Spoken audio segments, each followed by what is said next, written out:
Controversial opinion, Disney's Oscar-winning beloved film Beauty and the Beast is a dumpster fire. I have a lot of questions. Number one, how dare you? And I'm not talking about the terrible live-action version, which I haven't seen. I'm talking about the 1991 animated version, which I grew up with, and now my daughter is watching. So I've had the ability to look at it through fresh eyes. And there are a lot of plot holes that I never noticed as a child when I was watching this. And I want to go over them with you. And I have some thoughts about exactly the message this movie ingrained in me as a young child. I was tougher on you than all the rest, but that's because I believed in you. And now look, you have become one of the skankiest hoes I have ever had the privilege to throw out of a moving car. As I mentioned, since I am rewatching a lot of these old childhood films with my daughter with adult fresh eyes, I've got some spicy hot takes on old movies of yore. Mama Phetasy reviews Beauty and the Beast. Taylor's oldest. Shut up, bitch! For those of you who have been living under a rock and don't know the story of Beauty and the Beast, we learn from the opening narration that there's a prince, he's very spoiled, there is an old lady who comes to his door, she's ugly and loathsome, and she tries to come inside. He rejects her and makes fun of her, and she says, be careful, don't judge a book by its cover, or whatever she says, and she offers him a rose. He rejects her again, and then she turns into this beautiful enchantress, and he begs for her forgiveness, and she says, it's too late, I'm transforming you into a beast. She transformed him into a hideous beast and placed a powerful spell on the castle and all who lived there. Ashamed of his monstrous form, the beast concealed himself inside his castle with a magic mirror as his only window to the outside world. The rose she had offered was truly an enchanted rose which would bloom until his 21st year. If he could learn to love another and earn her love in return by the time the last petal fell, then the spell would be broken. If not, he would be doomed to remain a beast for all time. Well, that sucks. Fast forward, Belle's singing her little song in her French town. Her dad is a dumb inventor, a crazy inventor, not dumb. He invents a wood chopping machine. It works. It does? I feel like they could have come up with a better machine. That would be revolutionary in that time, Bridget. It was a wood chopping machine. It seemed like it was more work than it would have been to just chop the wood, honestly. And then he, being some kind of dumb professor, decides to take the wrong road into town, doesn't trust his horse, goes down the creepy path instead of the not creepy, well-worn path. Seems like an obvious mistake for a guy who's supposed to be a genius. But he ends up getting attacked by wolves, and then he crawls to the castle, and there's a big abandoned castle. He knocks on the door, and he gets let in by a bunch of animated pieces of furniture and other household appliances and whatnot. And candlesticks. As an inventor, he's very curious about why clocks can talk, and then the beast comes and tells him he's his prisoner. The horse runs off, as they do. Where's Papa? Where is he, Philippe? And Belle realizes something's happened to her dad, and she goes to find him. She trades herself to be imprisoned. Wait!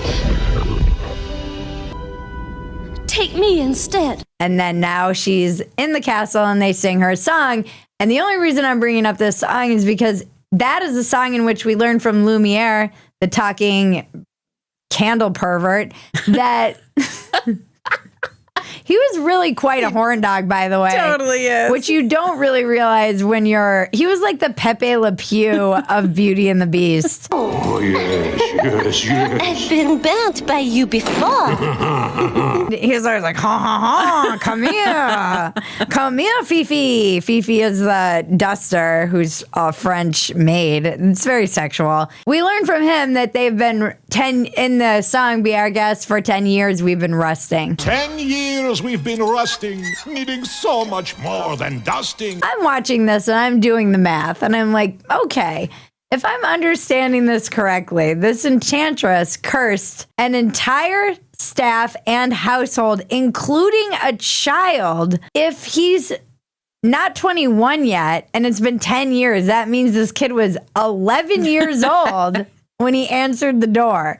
So this bitch is cursing a whole house, including a child, Chip, the little cup, the teacup, and everyone in it, because an 11-year-old wouldn't let a creepy old lady into the house at night. I mean, this was the 90s. We were all very much indoctrinated with stranger danger. There is only one thing worse than a rapist. Boom. A child. No. They're not really anymore because you're all online getting groomed by perverts. But we were not supposed to take anything from strangers, candy or roses, no matter how they looked. Either, by the way, ugly or pretty. This enchantress was a bitch. And frankly, I think that kid had the right instinct about her. Because who would do that? That seems like such an overcorrection. This kid is just, okay, he's a little mean. Like, also, he's an 11-year-old boy. They can be punks. Have you ever been to the playground? It's always the 10 and 11-year-old boys that are the biggest bullies on the playground because they're in between that age where they're not kids anymore and they're getting bullied by like the tweens. And so they really take it out on the world around them and the children. Oh, looks like there's a new bully in town. Lucky for us, he just made bullying the new bullying. Bully him! And also there's so many other things that this raises questions about. Like, why was the picture of him that was scratched that showed him as an adult man? Was it just like an artist's rendition of what they thought he would look like? I mean, there's a lot of people who have made lots of like leaps about why this was. And they say by this 21st year, they don't say birthday. I'm like, it's pretty clear they meant birthday, I think. Now they're just trying to cover their tracks because they're shitty plot holes that they didn't think about before the internet. But if this came out during internet time, it would have been torn apart on Reddit day one. And where were his parents? Also, a lot of people have said, well, this was in France. Perhaps they were at another in Paris with the court. And he was just left at this, outpost. And he was with his staff, which may have made sense, even though he was only 10 or 11. But if he has this entire staff, why did that kid answer the door? What was he doing answering the door? He's got all these people. They're clearly eager to serve. I don't think they would have let him answer the door on a rainy night when some uggo came to his freaking door and was trying to get him. Also, he's the prince. Why should he be letting some weird stranger into his house? None of this makes sense. This bothers me so much the more I saw it, because I also don't want my kid thinking that she's going to be cursed by a witch if she doesn't let some uggo into the house. What kind of lesson? It's a little bit of a pedo lesson. I'm like, no, don't let people in the house, honey. Okay. Was that ever something you even thought about, letting some ugly creeper into the door through the door because she might be a secret enchantress? No, but I do give money to homeless people all the time, waiting for them to be like, oh. And transform not into an enchantress, but like Jesus. The true secret behind Bridget's altruism has been revealed. It's Beauty and the Beast. Like, I don't want to up and be like, oh, I just wait for it to be like, oh, behold, I am Jesus, and you saw through my ugliness. And there's a little bit of a Jesus thing. Like when Beast transforms into Adam, it's very resurrection-y.